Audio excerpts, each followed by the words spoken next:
Michael Lockwood, a participant in last year's Trump-incited Capitol riot, was recently arrested and charged with several federal criminal offenses, including interfering with a law enforcement officer during a civil disorder and assaulting, resisting, or impeding police.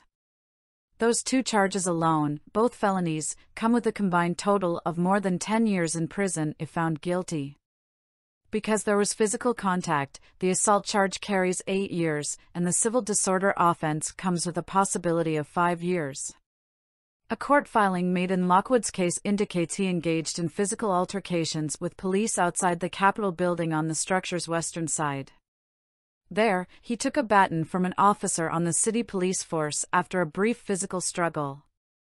Although he is on camera walking away with the baton in his hands, it's not immediately clear what he did with it, and his list of charges doesn't include a theft offense.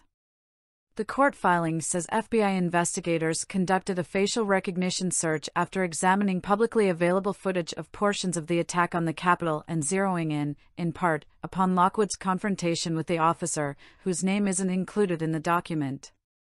2 prior arrests came back, the nature of which the court document doesn't specify, and from there the investigation turned to a Facebook account evidently identified with some of his same details.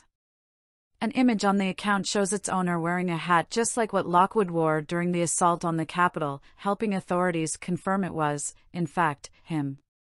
Agents also consulted his grandmother, asking for her help in confirming it was Lockwood in relatively clear images from the Capitol.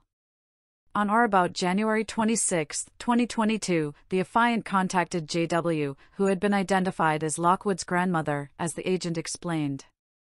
J.W. positively identified the following images, taken from the BWC and depicting the person who took the baton from Officer 1, as Lockwood.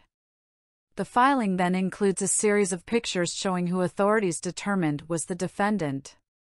A copy of the arrest warrant for Lockwood indicates it was issued in October, but only just recently executed.